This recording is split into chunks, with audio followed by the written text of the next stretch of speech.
ప్రభువును రక్షకుడైన యేసుక్రీస్తు నామంలో మీ అందరికీ నా శుభవందనాలు. అందరూ బాగున్నారా?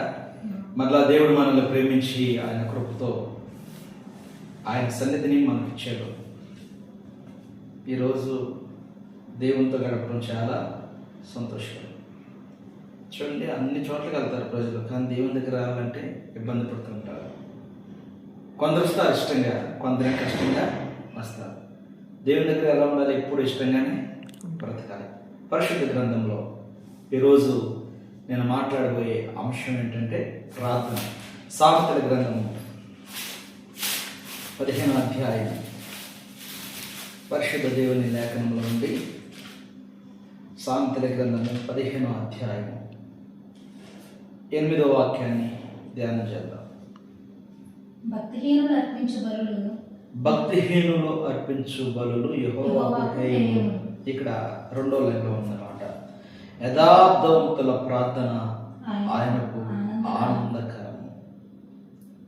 ఒకసారి దేవునికి మరొకసారి దేవుని పేరిట మీ అందరికీ శుభములు. దేవుడు మనందరిని దీవించును గాక.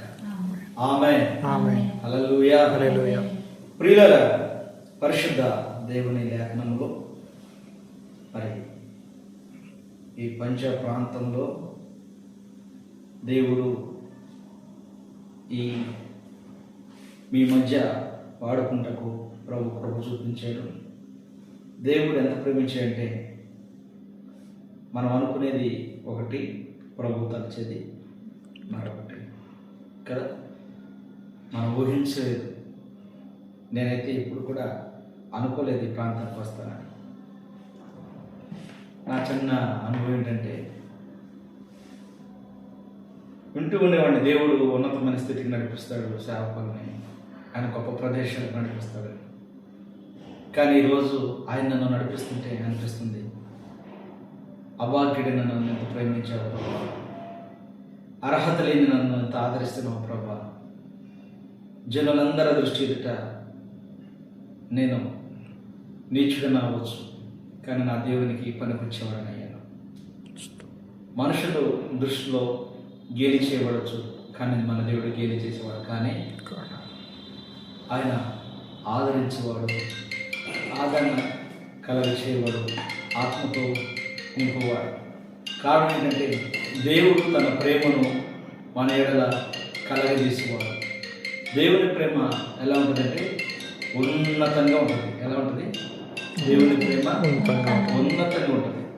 దేవుని ప్రేమ ప్రత్యేకమైనది. దేవుని పిల్లల దేవుని ప్రేమ ఎలా ఉంటుందంటే అది ఆశీర్వాదకరమైన ప్రేమ.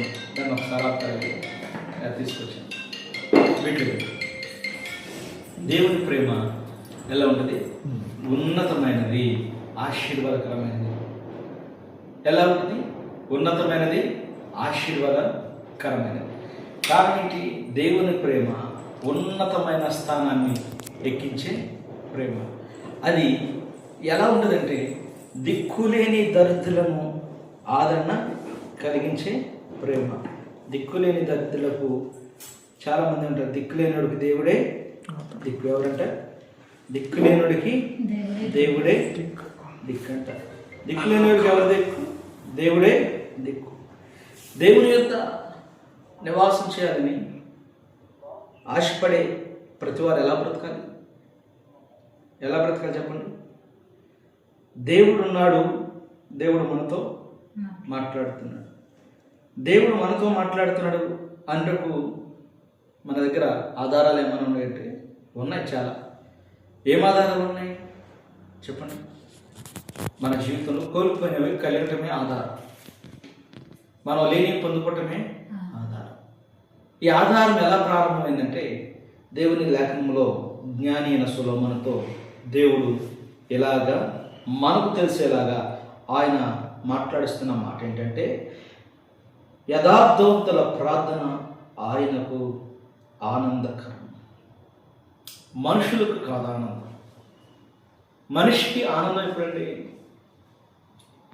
మనుషులకు ఆనందం ఎప్పుడంటే వారు అనుకున్న రీతిగా ఎద్దటి వ్యక్తులు ఉన్నప్పుడు. మనిషి ఎప్పుడు ఆనందపడుతుంటే అతను కలిగినవన్నీ పొందుకున్నప్పుడు ఆనందపడుతుంటాడు. కొందరైతే అన్నీ కలిగిన అంత ఉన్న ఆనందపడరు. లేనప్పుడేమో వేదన చెందుతారు, పొందిన తర్వాత భయపడుతూ ఉంటారు. కారణం ఏంటంటే ఒకడికి అన్నీ ఉన్నాయి, కడుపు నిండా తినలేడు. ఒకడికి అన్నీ ఉన్నాయి, అనుభవించడానికి అలా ఎవరూ లేరు. వాడికి ఏమీ లేదు, అన్నీ అనుభవించడానికి ఏమీ లేదు. కానీ అందరూ ఉన్నారు, అనుభవించడానికి ఏమీ లేదు. అయితే దేవుని పిల్లలకు ఉన్న ఆధారం ఏంటంటే దేవుని యందు సంతోషం ఉంది. అది ఎలా కలిగిందని చెబుతుందంటే దేవుని దగ్గర మొదటిగా ఒక వ్యక్తి ఎలా ఉండాలంటే యథార్థత. ఎలా ఉండాలి? యథార్థత.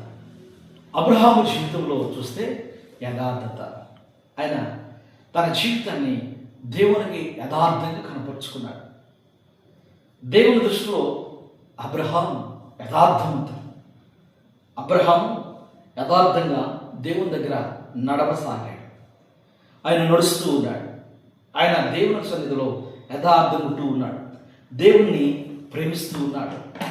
దేవుని సన్నిధిలో యథార్థమైన జీవితాన్ని కలిగి ఉన్న అబ్రహాముకు దేవుడు ఏ కొదువ చేయలేదు. ఆస్తి పరంగా ఆస్తి ఇచ్చాడు. దేవుడు బిడ్డల పరంగా వాగ్దాన బిడ్డను ఇచ్చాడు.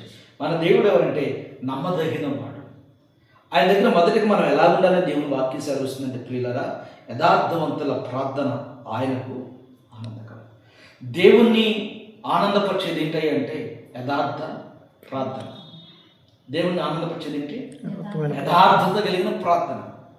నువ్వు మొక్కుబడి చెల్లియటం కాదు, నువ్వేవేవో దేవునికి ఇయటం కాదు.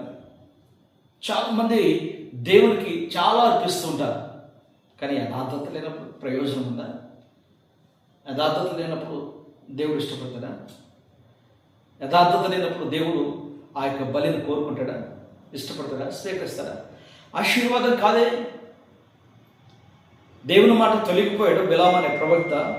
అతడు తొలగిపోయి ఆయన ఎలా జీవిస్తున్నాడంటే యథార్థతను తొలగిపోయి ఆయన జీవించిన విధానం చూస్తే దేవుడు తన ప్రజలైన ఇశ్రాయేలును దీవించుకున్నాడు బిలాము ప్రవక్తను.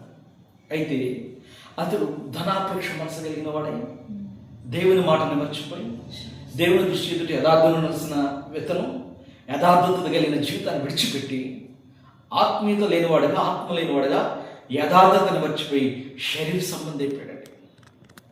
దేవుని పిల్ల ఎప్పుడైతే అతనిలోకి భూ సంబంధమైన మనసు వచ్చిందో, ఎప్పుడైతే అతను ధనాపేక్ష కలిగిన మనసు వచ్చిందో, ఆత్మ సంబంధమైన జీవితంలో అతను కొలాప్స్ అయిపోయాడు. ఆత్మ సంబంధమైన జీవితంలో దిగజారిపోయాడు. యథార్థత లేని జీవితం ఆత్మీయ జీవితానికి దూరం చేసింది. అది దేవునికి ఇష్టం లేదు. ఆ జీవితం దేవునికి ఇష్టమైనది కానే కాదు.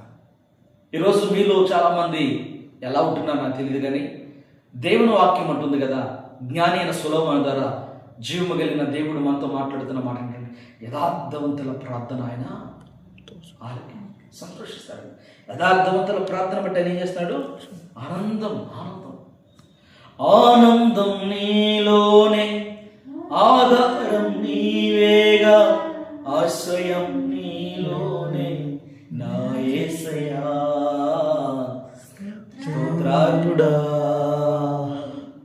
ఎలా ఉంది? ఆనందం ఉంది. మన యథార్థతలో దేవుడు ఆనందపడుతున్నాడు. మన పిల్లలను బట్టి కూడా మనం చాలా ఆనందపడుతూ ఉంటాం. పిల్లలు యథార్థం ఉన్నప్పుడు ఎవరి పిల్లలని బలి యథార్థం ఉన్నారు. ఆ మధ్యకాలం నేను ఒక వార్త చదివానండి, విన్నాను.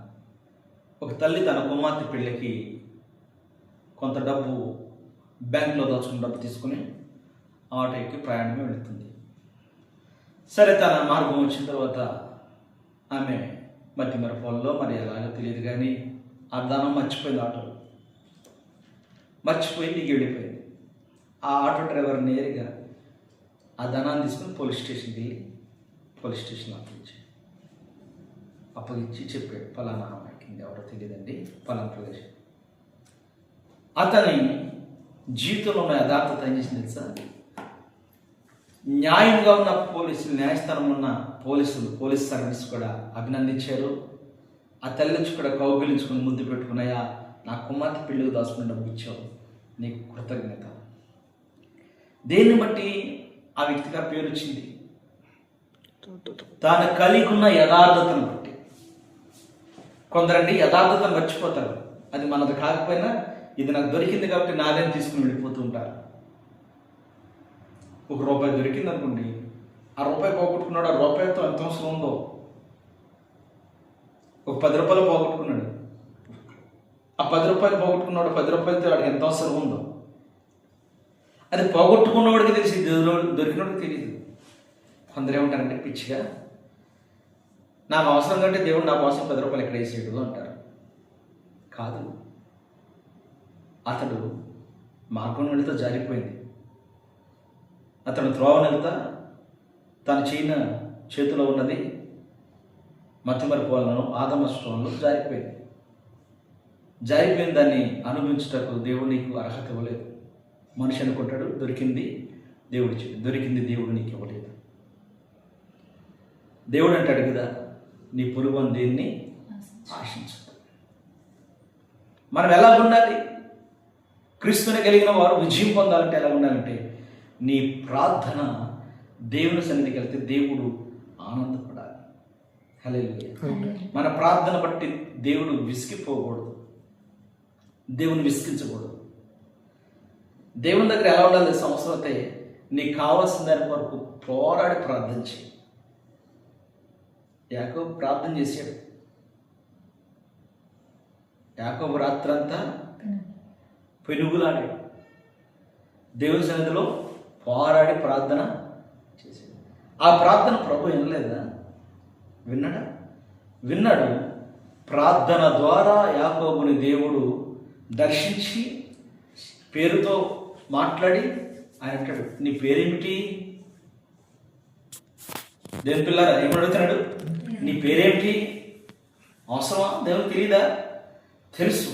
అయినా ఇంత ప్రార్థన చేసాడే, ప్రార్థన అంతా దేవుడు ఏమంటున్నాడు? విని వచ్చి ఆయనతో మాట్లాడి, సరే మోసగడని తెలుసు కూడా, ఇక్కడ కూడా ఏం చెప్తాడని ప్రభు అతన్ని పరీక్ష పెడుతున్నాడు, పరిశీలిస్తున్నాడు.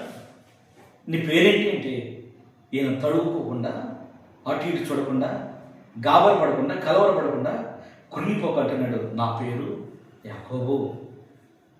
నువ్వు నిజమే చెప్తే, ఇక మీద నువ్వు యాకోబు కాదు, ఇశ్రాయేలు. నువ్వు దీవించబడినవాడు. ఆమేన్, ఆమేన్, ఆమేన్. ప్రార్థన ప్రభువుని కిందకి దించింది. ప్రార్థన ప్రభుతో మాట్లాడే విధంగా చేసింది. ప్రార్థన తన జీవితంలో ఉన్న, యాకోబు జీవితంలో ఉన్న శాపాన్ని తొలగించింది. యాకోబులో ఉన్న ఆ జీవితం శాపకరమైన, అబద్ధకరమైన జీవితాన్ని ఆశీర్వాదకరమైన జీవితంగా మార్చే ముందు దేవుడు తన పేరును కూడా మార్చాడు. ఇశ్రాయేల్ నూతన జీవితం, క్రొత్త జీవితంలోకి వచ్చాడు. యాకోబు ఎక్కడికి వచ్చాడు? క్రొత్త జీవితంలోకి వచ్చాడు. దేవుని దగ్గర ప్రార్థించే మన ప్రార్థన జీవితం క్రొత్త జీవితం.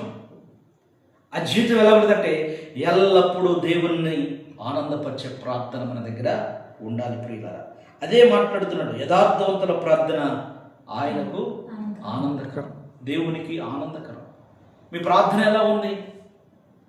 మీ ప్రార్థన జీవితాలు ఎలా ఉన్నాయి? వారిని వీరిని శపించేలాగున్నాయా? కొందరు ప్రార్థన చేస్తుంటారు, వారిని నాశనం చేసే ప్రభు, వీళ్ళ నాశనం చేసే ప్రభు. దేవుడు నాశనం చేసేవాడు కాదు, దేవుడు బాగు చేసేవాడు. నీ గొప్పకుంటే మార్చమన్నాడు. ఒకవేళ ప్రభువుకి ఆ శత్రువుని ఎదుట ఉండటం ఇష్టం లేకపోతే ప్రభు తొలగిస్తాడు. గొలియాతు దావీదు ముందు నిలబడ్డానికి దేవుడికి ఇష్టం లేదు. ఇశ్రాయేలు ముందు గొలియాతు నిలబడటం దేవునికి ఇష్టం లేదు. అయితే ప్రియులారా, అక్కడ జరిగిన సందర్భం ఏంటంటే, ఇశ్రాయేలు సౌలు ఇద్దరికి వెళ్ళాడు కానీ ప్రార్థన లేదు సౌలు దగ్గర. ఇశ్రాయేల్ అంతా, సైనికులంతా గడగడలాడుతా బయట వణికిపోతూ చూస్తున్నారు. కానీ ఆ యుద్ధ భూమిలో అడుగుపెట్టిన దావీదు దేవుని కలిగి ప్రార్థన జీవితం కలిగలేడు. ఆయన ప్రార్థన దేవుడు గొలియాతుని చేతికి అప్పగించాడు. స్తోత్రంగా మన ప్రార్థన చేసి తెలుసా, ఆనందంతో పాటు ఐశ్వర్యంలో నడిపిస్తుంది, ఆనందంతో పాటు విజయములకు నడిపిస్తుంది, విజయ పదంలో మనల్ని నడిపించి ఆనంద ఉత్సాహమును కలగజేస్తున్నది. ఆమేన్. ఏదో అనుకుంటారు ప్రార్థన అంటే 2 మొక్కలు చేసి, అమ్మయ్యా అయిపోయిందబ్బా, స్తోత్రం అబ్బా, అండవరే యశప్ప, శుభదినం కదా. ఏమంటారు మీ మీ పంజాబ్లో ఏమంటారు? శుక్రియా అంటారా? శుక్రియా బాగుందా, హరంసే కదా, ఇలా అనుకుంటుండొచ్చు. ఈ ప్రార్థన చాలా మంది ప్రార్థన అంటుంటాక పక్క వాళ్ళు గంటలు గంటలు చేస్తాను, తీసుకొచ్చి గంటలు చెప్తాను ప్రార్థన. ఏం దాపోయిందబ్బా, ఏం దాపోయింది, ఏం ఆపాలి? ఆపకూడదు. నీకు రాలేదా ఆ అభిషేకం అడుగు. ఆ వ్యక్తి అలా సేవ్ చేస్తున్నాడే ప్రార్థన, ఈమెను సేవ్ చేస్తున్న ప్రార్థన. అరే మరి నేను చేయకపోతున్నాను. కొంతమందికి 5 నిమిషాలు చేస్తే ఎక్కువ ప్రార్థన, అవునా? 5 నిమిషాలు చేయగానే అమ్మ నెత్తి మీద 100 టన్నులు ఉన్నాడు, దాన్ని తీసి పక్కన పెట్టుకుని ఫీల్ అవుతారు. ప్రార్థనకు సమయం లేదబ్బా. దేవుని పిల్లరా, ప్రార్థన ఎంతసేపు అయినా ఎన్ని గంటలైనా చేయొచ్చు. యాకోబు రాత్రంతా ప్రార్థన చేశాడు, రాత్రంతా ప్రార్థన చేశాడు. మరి నీ ప్రార్థన ఎన్ని గంటలైందబ్బా? పావుగంట, 10 నిమిషాలు, 5 నిమిషాలు, 20 నిమిషాలు. ప్రార్థన దేవుని సన్నిధిలో బహుగా గడపాలి. ప్రార్థన ఎంతసేపు చేస్తే అంత మంచిది. అది కూడా సరుగుతూ కొనుగుతూ, భార్య చేయమని భర్త, భర్త చేయమని భార్య, అమ్మా నాన్న చేయమని పిల్లలు, అట్లా కాదు. ఇష్టపూర్వకంగా, కష్టంగా కాదు.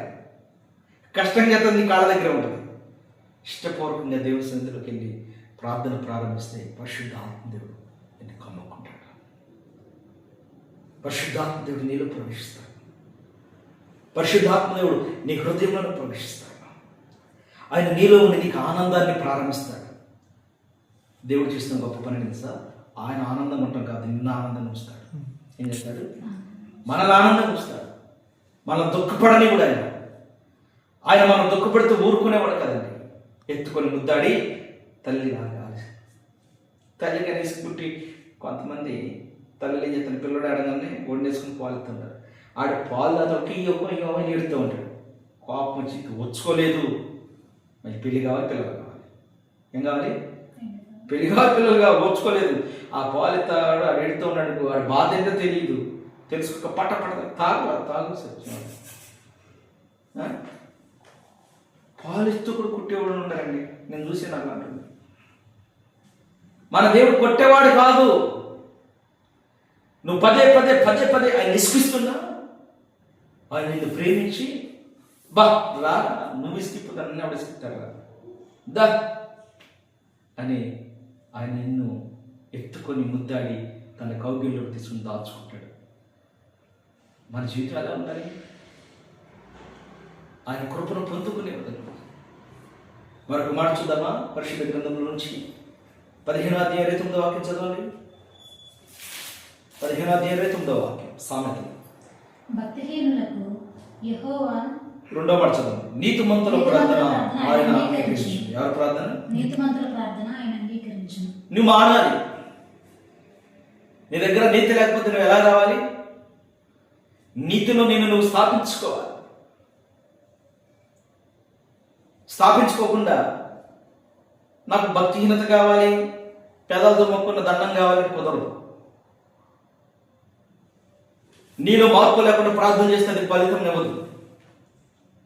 నీలో మార్పు రాకుండా ప్రార్థన చేస్తే అది విజయాన్ని ఇవ్వదు. ఇస్తుందా? ఇందాకే మొదటే చెప్పాడు, బిలాము దేవుని ప్రజలను, ఇశ్రాయేలును దీవించడానికి వెళ్ళాలా, శపించడానికి వెళ్ళాలా? దీవించడానికి వెళ్ళాలి. దీవించడానికి వెళ్ళాల్సిన వ్యక్తిలో మార్పు ఉందా? దేవుని భయం ఉందా? దేవుని భయం లేకుండా లోక ప్రేమలోకి వెళ్ళిపోయి దేవుని దగ్గర నుంచి మారిపోయాడు. దేవుని వ్యక్తిగా, దేవుని బిడ్డగా బ్రతకాల్సిన వ్యక్తి, దేవుని ప్రవక్త ఉండాల్సిన వ్యక్తి లోక సంబంధమైన విశేషమైన ఆలోచన కలిగి లోక సంబంధమైన ధనాన్ని ప్రేమించుకుంటాడు. నాకు తెలిసి నేను అంటాను, నువ్వు ఏది దీవిస్తే దీవించబడింది అన్నాడు కదా. నీ ఇంటిలో నువ్వు ఎందుకు దీవెన పలుకోలేదు? ఎవడో ఇచ్చే బంగారం నీకెందుకండి? ఎవడో ఇచ్చే పాపం సొమ్ము నీకెందుకు? దేవుడు నీకు చెప్పాడు కదా, నువ్వు ఏది దీవిస్తే అది దీవించబడింది, ఏది శపిస్తే. మనసులో లోకం నాటుకుపోయింది. మనసులో భూ సంబంధమైనవి పాతుకుపోయి యేసునామములో అవి పెక్కిలిగా పీకివేయబడును గాక, ఆమేన్. పెక్కిలిప్పబడును గాక, ఆమేన్. విరగగొట్టబడును గాక. ఆమేన్. ప్రియులారా, దేవుడు మన జీవితంలో అద్భుతాలు చేయడు. ఆశీర్వాదం ఎక్కడుందంటే నీవు యథార్థ ప్రార్థన చేయాలి. రెండవది నీతిగా బ్రతకాలి. నీతిమంతుల ప్రార్థన ఆయనకి ఏముందంట? నీతిమంతుల ప్రార్థన ఆయన అంగీకరించను. అంగీకరిస్తాడా, తోసివేస్తాడా? నీతిమంతుల ప్రార్థన ఆయన అంగీకరించును. కష్టపడి పిల్లోడు డబ్బులు ఇస్తే తల్లి ఏం చేస్తారు? తీసుకుంటారు. దొంగతనం చేసుకొచ్చిన మమ్మీ అనేస్తే ఏం చేస్తారు? అమ్మో, భయం, ఎక్కడ దొంగతనం చేసావు, అరే ఇది ఎక్కడ తెచ్చాడు, విలువైన తెచ్చాడు. పిల్లల్ని ఏమంటాం? ఇది ఎక్కడ తెచ్చాడు నువ్వు, ఎవరిదరా ఇది, మనకు లేదు కదా ఇలాంటిది. కంగారు వస్తుంది, భయం వస్తుంది. కారణం చెప్పండి, అది మనది కాదు కదా. అప్పుడు ఆ పెట్టుడు, అమ్మా నేను దొంగతనం చేసి ఊరుకుంటారా? ఊరుకోరు. గద్దిస్తారు, కొడతారు, అవసరమైతే దాన్ని తీసుకెళ్ళి అప్పగించమంటారు. కొందరు తల్లిదండ్రులు ఉంటారండి, తెచ్చు బిడ్డ షాబాష్ అని దాన్ని జాగ్రత్త దాచేసి, ఏమంటే మీ అబ్బాయి మా ఇంట్లో దొంగతనం చేసి, ఏంటి ఎట్ట కనపడుతుంది, నా పెంపకం ఏంటనుకున్నావు? ఎక్కడికి వెళ్తారు? నా పెంపకం ఏంటనుకున్నావు? నేను నీ పిల్లల గాలుడు అనుకున్నాం ఏంటి, నీ పిల్లల దొంగడు అనుకున్నాం ఏంటి? వాడికి ఇక్కడే వచ్చాడు కొమ్ములు, వాడు ఇక్కడే పాడైపోతాడు. రేపు రోజు నేను నీ పేక మీద కాలేసి తొక్కుతున్నా కానీ నువ్వు అన్న మాటలు గుర్తొస్తాయి. ఆడ ఎదిగి పెద్ద స్టోస్ట్పురం దొంగ అయిపోయి ఇంటర్నేషనల్ దొంగ అయిపోయిన తర్వాత ఒకనొక సమయంలో పేక మీద కాలేసి తొక్కుతుంటే, అయ్యా కొట్టమాక తొక్కమారంటే వింటాడా? వినడు. ఆ రోజు నువ్వు పేక మీద కాలేసి తొక్కి రాస్కల్ ఎక్కడ రాది అంటే చేసేవాడా? కొన్ని సందర్భాల్లో ప్రభు మనల్ని ఎందుకు గద్దించి శిక్షిస్తున్నాడు తెలుసా? ఆయన మనల్ని సరిచేయటం ఆయనకి ఇష్టమైంది, ఆయన మనల్ని బాగు చేయడం ఆయనకి ఇష్టమైంది. ఆమేన్. ఆయనకి ఇష్టమైంది కాబట్టి శ్రమ కలిగిందని దేవుని మర్చిపోతే ఇక నువ్వు పరిపూర్ణంగా దేవునికి దూరం అయిపోతావు. శ్రమలో దేవుని వెతకాలి, శ్రమలో ప్రార్థన చేయాలి. యాకోబు శ్రమలోనే ప్రార్థన చేశాడు. శ్రమ అవమానాల మధ్య యాకోబు ప్రార్థన, ఆ ప్రార్థన విజయాన్ని ఇచ్చింది. ఈ ప్రార్థన ఇవ్వదా? ఇస్తుంది. ప్రార్థనకు జవాబిచ్చే దేవుడు సిద్ధంగా ఉన్నాడు. ప్రార్థన చేయడానికి మరి సిద్ధమా చెప్పాలి. దేవుని పిల్లగా సిద్ధముగా ఉండండి. ప్రార్థన చేత అనుభవించని ఆశీర్వాదం. ఆమేన్. ప్రార్థన చేత భక్తులు ఆశీర్వాదాన్ని అనుభవించారు. ప్రార్థన చేస్తే నేను ఈ పంజాబ్ వచ్చాను. ప్రార్థన లేకపోతే పంజాబ్ నన్ను నడిపించేవాడు కాదు దేవుడు. నా ప్రార్థన దేవుడు ఆలకించి పంజాబ్ వస్తువే కాదు, గొప్ప దైవజనుడు సాధు సుందర్ సింగ్ గారి గృహాన్ని దర్శించే కృప కూడా ప్రభు ఇచ్చేయండి. అంతేకాదు నా విశ్వాసం తెలుసా, రేపు నేను యెరూషలేములో కూడా అడుగు పెట్టబోతున్నాను. అది నా ప్రార్థన, నా విశ్వాసం. మనం మారాలి నీతిమంతులుగా.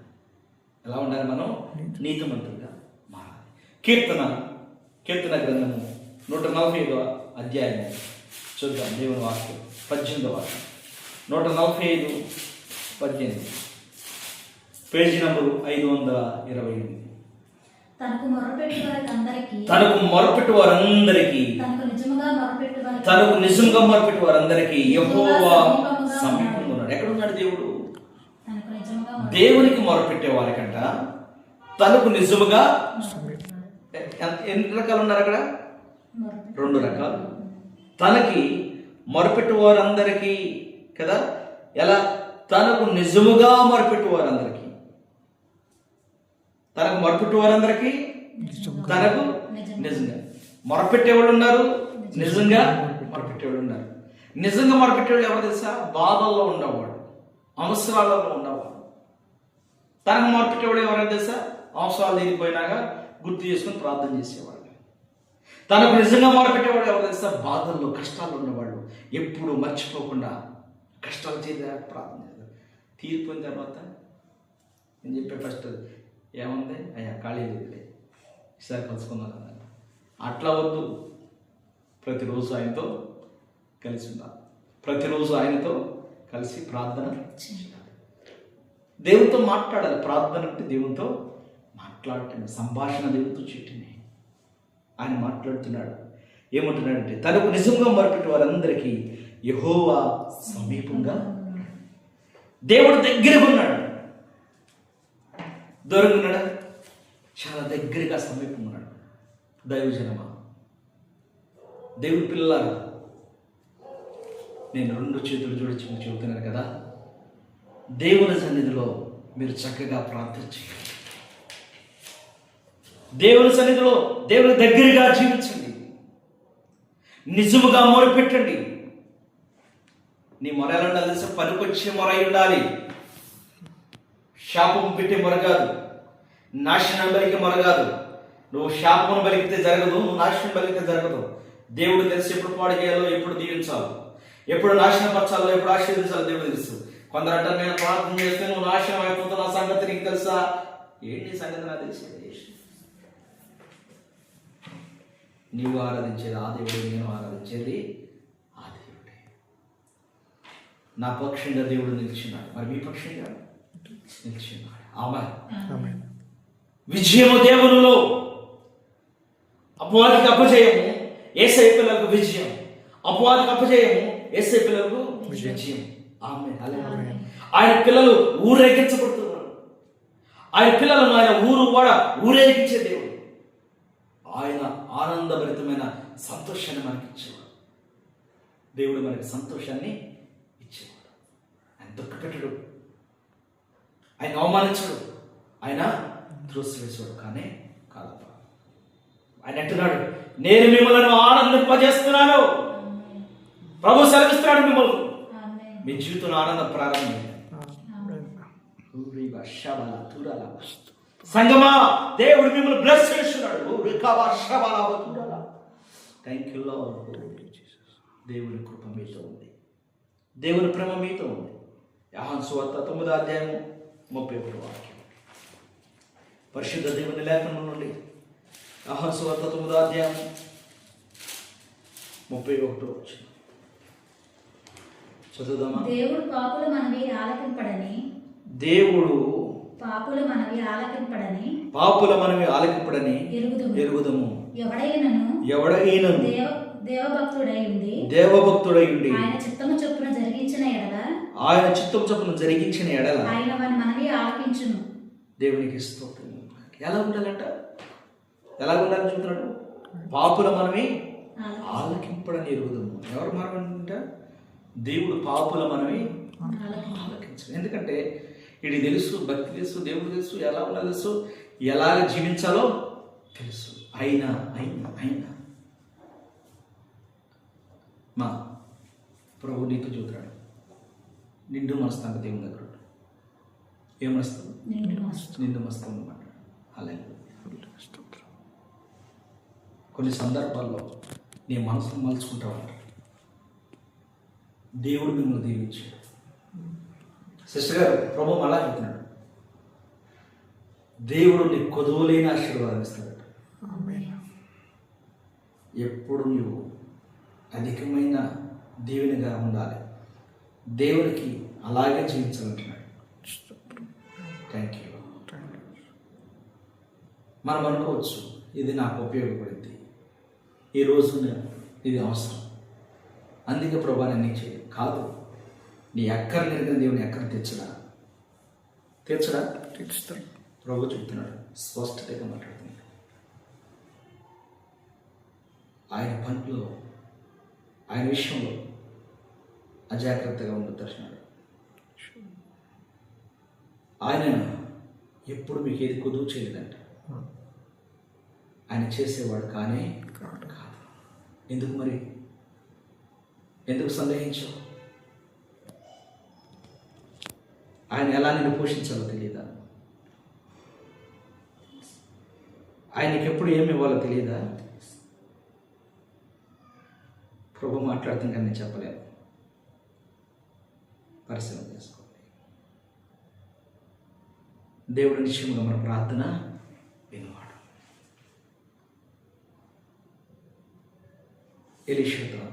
ఎలీషా గ్యాహెస్గా అన్నాడు, నా మనసు నీతో కూడా రాలేదు. ఎవరి మనసు లేదంట. లేదబ్బా, నేను కాఫీ రెడీ చేస్తున్నాను మీకు అన్నాడు. కాఫీ రెడీ చేస్తాడా? చెప్పండి, కాఫీ రెడీ చేశాడా? అక్రమాన్ని రెడీ చేసుకుంటున్నాడు. ఎవరికి కుష్ఠరోగం వచ్చింది? నయమను కలిగినదంతా గ్యాస్ వచ్చింది. దేవుడి చిత్తం, దేవుని ఆత్మను మనం ఎప్పటికీ మోసపరచలేము.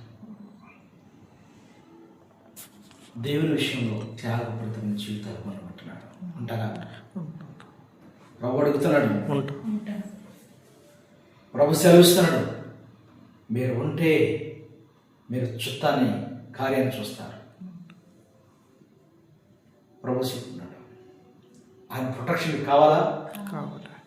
కావాలంటే ఆయన చెప్పినట్టు ఆయన విషయం వెనకూడదు. సజీవమైనది, మాట్లాడే మాట శాశ్వతమైనది, అది ప్రేమించే మాట, విజయాన్నిచ్చే మాట, శాశ్వతమైన కృపతో నింపే మాట. నింపడా ప్రభు? నింపుతాడు లేదా? ఎందుకు భయపడదు? భయపడదు. ఎవరది? ఇదంతా దేవుంది. మనం ఎవరు? దేవుని చెప్తూ చేయబడిన ఒక పనిముట్టు, ఒక ఆకారం కదా. ఇది ఒక వ్యక్తి చేత చేయబడింది. దీన్ని సుత్తి తీసుకుని కొడితే మెల్ట్ అయిపోయింది. మనల్ని ఆయన కొడితే మెల్ట్ అయిపోతాం. ఉంటాము. కానీ ఉండాలంటే ఆయన చిత్తాన్ని మనం జరిగించాలి. దేవుడి మాటలు తన ఎన్నికల్లో దీవించును కాక. ఆమేన్.